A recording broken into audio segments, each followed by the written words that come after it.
Good morning class.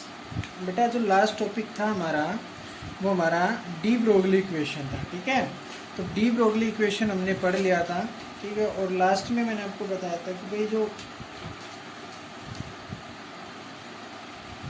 क्या निकाल रहे थे डी ब्रोगली इक्वेशन से, हमने सिग्निफिकेंस निकाल रही थी कि जो सिर्फ होता है सिग्निफिकेंस वो माइक्रोस्कोपिक पार्टिकल के लिए ही होता है, इन डेली लाइफ के अंदर इनका कोई यूज नहीं, ठीक है। एक हमने पढ़ा था एंगुलर मोमेंटम, एंगुलर मोमेंटम जो हमने बोर मॉडल में पढ़ा था। जो एंगुलर मोमेंटम था वो इंटीग्रल मल्टीपल आ रहा था h/2 पाई का, ठीक है। तो हम इस एंगुलर मोमेंटम को क्या करेंगे, बोर मॉडल को हम एक्सप्लेन करेंगे किससे, डी ब्रोगली इक्वेशन से। डी ब्रोगली इक्वेशन से एंगुलर मोमेंटम को हम एक्सप्लेन करेंगे। तो इसमें ये कहता है कि जो सरकमफेरेंस होती है ऑर्बिटल की, देखो ये क्या हो गया, एटम,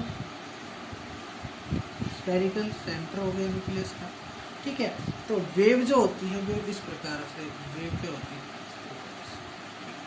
तो ये जो है भाई ये क्या है, वेव की लेंथ है ना लैम्बडा। तो क्या कहता है कि जो सरकमफेरेंस होती है, सरकमफेरेंस क्या होती है, 2πr होती है या नहीं होती, सरकमफेरेंस क्या होती है 2πr। तो इसमें ये क्या कह रहा है,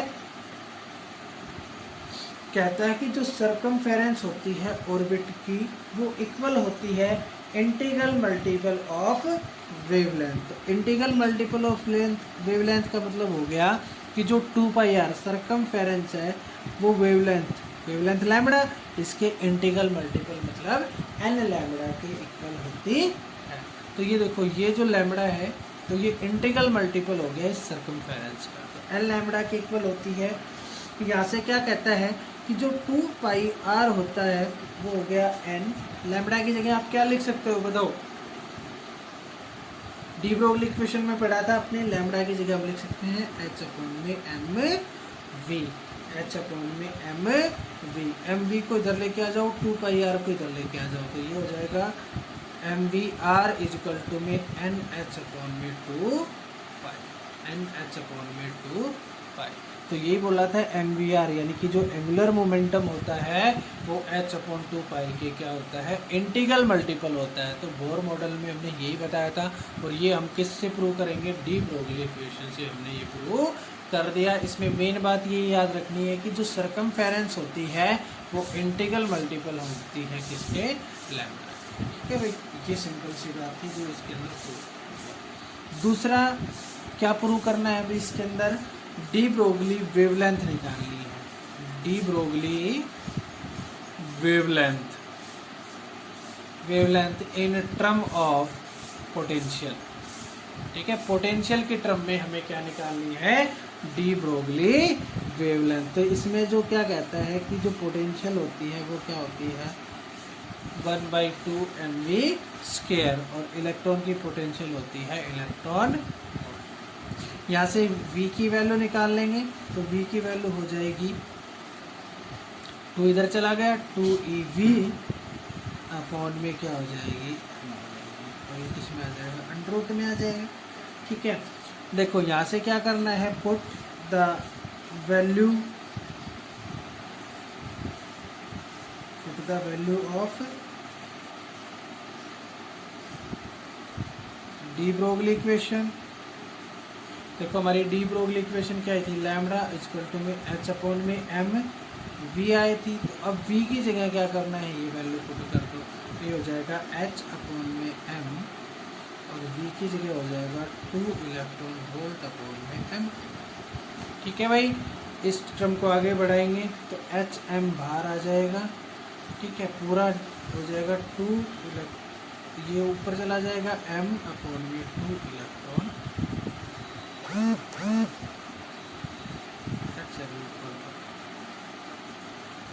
क्या गड़बड़ हो गई भाई, देखो भाई ये यहाँ से क्या हो जाएगा, hm क्या है हमारे पास, देखो ये इक्वेशन आई थी हमारे पास h/m 2 इलेक्ट्रॉन वोल्ट में ये टर्म आई थी। तो यहाँ से क्या हो जाएगा, hm को बाहर ले लेंगे, ये m ऊपर चला जाएगा, नीचे क्या हो जाएगा 2 इलेक्ट्रॉन वोल्ट हो जाएगा। ठीक है, यहाँ से लैम्बडा की वैल्यू आ जाएगी आपकी h और रूट में आ जाएगी दोनों टर्म 2me, 2me। ये देखो 1 है, ये हाफ है, रूट के लिए देंगे तो हाफ हाफ कितना हो जाएगा 1 हो जाएगा, 2m इलेक्ट्रॉन वोल्ट। ये क्या आ जाएगा भाई आपका पोटेंशियल के लिए याद आ गया। तो लैम्बडा की वैल्यू डी ब्रोगली इक्वेशन किसके लिए है भाई, ये पोटेंशियल के लिए। तो ये वैल्यू एक बार याद रखना है। ठीक है, तो ये वैल्यू सिर्फ आपको याद रखनी है। इसके बाद देखो एक्सपेरिमेंटल आ गया, एक्सपेरिमेंटल वेरिफिकेशन। एक्सपेरिमेंटल वेरिफिकेशन आ गया भाई किसका, ड्यूल नेचर का। Experimental verification of dual nature of electron, dual nature of atom. इसके बारे में क्या कहता है एक्सप्लेन। सबसे पहले हम किसको एक्सप्लेन करेंगे, वेव नेचर को एक्सप्लेन करेंगे। ठीक है, किसको एक्सप्लेन करेंगे, वेव नेचर को। वेव नेचर को एक्सप्लेन करने के लिए सबसे पहले साइंटिस्ट आए डेविसन और जर्मर। डेविसन और जर्मर साइंटिस्ट आए जिन्हें हम जर्मन एक्सपेरिमेंट कहते हैं। तो देखो इस एक्सपेरिमेंट में क्या किया उन्होंने, क्या ले लिया भाई, एक निकल का क्रिस्टल ले लिया। ठीक है, ये क्या है, एक निकल का क्रिस्टल है। ठीक है, इस पे क्या डाली, बीम ऑफ लाइट डाली। क्या डाली, बीम ऑफ लाइट। इस पे क्या फॉल कर रहा है, बीम ऑफ लाइट फॉल कर रहा है। ठीक है, निकल का क्रिस्टल था, निकल के क्रिस्टल ने क्या किया, रिफ्लेक्टेड किया। निकल के क्रिस्टल ने क्या किया, रिफ्लेक्शन शो किया। ठीक है, तो ये क्या हो गई, रिफ्लेक्टेड रेज हो गई। ये क्या हो गई, रिफ्लेक्टेड रेज। और उन्होंने उसने यहाँ पे क्या लगा दी, एक फोटोग्राफिक प्लेट। क्या लगा दी, फोटोग्राफिक प्लेट। ठीक है, उसने क्या लगा दी, फोटोग्राफिक प्लेट। और इन फोटोग्राफिक प्लेट में जो रेज जा रही थी, वो रेज, ये जो फोटोग्राफिक प्लेट रही थी उस पर किस प्रकार का शो कर रही थी, तो इस प्रकार का शो कर रही थी।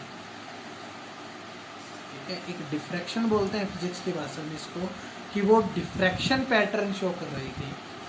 क्या क्या कर रही थी, diffraction pattern of X rays. जो रेज थी उनका कैसा पैटर्न आ रहा था, डिफ्रैक्शन पैटर्न आ रहा था, जो किस चीज को इंडिकेट करता है कि इलेक्ट्रॉन का कैसा नेचर होता है, वेव नेचर होता है। ठीक है, तो इसमें क्या कहता है, diffraction pattern of electron is similar to the X rays which indicate the wave nature of electron. तो इस बात ने क्या इंडिकेट कर दिया कि उनका कैसा नेचर होता है, वेव नेचर होता है किसका, इलेक्ट्रॉन। क्लियर हो गया। ये कौन सा मॉडल था, डेविएशन और जर्मन एक्सपेरिमेंट था, जिसने बताया था कि कैसा नेचर होता है, वेव नेचर होता है। ठीक है, दूसरा जो होता है भाई आपका, वो होता है थॉमसन मॉडल। वेव नेचर को बताने के लिए थॉमसन मॉडल भी आया था। थॉमसन मॉडल ने क्या किया था, यहाँ पे देखो, उसने एक सोर्स ले लिया और सोर्स में क्या ले लिए, अल्फा पार्टिकल्स ले लिए। ठीक है, सोर्स में क्या ले लिए, अल्फा पार्टिकल। ये सेलेक्ट लगा दी, जो रदरफोर्ड का मॉडल था ना, सेम ऐसे ही था। यहाँ पे कोई एटम और यहाँ पे क्या लगा दी, कोई भी thin file of gold. Gold की कोई पतली सी परत लगा दी और इसके बाद यहाँ पे क्या लगा दिया उसने, फोटोग्राफिक प्लेट लगा दी। फोटोग्राफिक प्लेट, जैसे रदरफोर्ड ने क्या किया था, बम्बार्डमेंट की थी ना अल्फा पार्टिकल की, वैसे ही बम्बार्डमेंट ये भी करता है। ठीक है, और यहाँ पे कुछ पार्टिकल भाई डिफ्लेक्ट हो जाएंगे। ठीक है, कुछ पार्टिकल डिफ्लेक्ट हो जाएंगे, कुछ पार्टिकल सीधे पास हो जाएंगे। ठीक है, तो ये पैटर्न इसका अंदर होगा। तो उसने क्या पाया, जो इस फोटोग्राफिक प्लेट पे स्ट्राइक करेंगे, इस थिन फाइल में से पास होकर इस फोटोग्राफिक प्लेट पे स्ट्राइक करेंगे, तो इनका जो पैटर्न आएगा भाई, वो पैटर्न कैसा आएगा, इनका पैटर्न कैसा आएगा भाई, सिमिलर टू डिफ्रैक्शन पैटर्न। इनका भी जो पैटर्न आएगा वो डिफ्रैक्शन पैटर्न आएगा।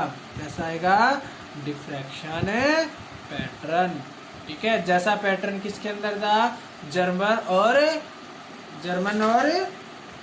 डेविएशन नाम के जो साइंटिस्ट थे एक्सपेरिमेंट कर रहे थे, उस एक्सपेरिमेंट में था, वैसा ही पैटर्न यहाँ पर भी रहेगा।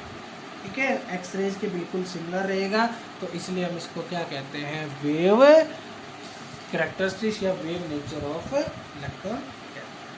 क्लियर हो गया? ये बातें आती है वेव नेचर के अंदर। कर लोगे ना इनको?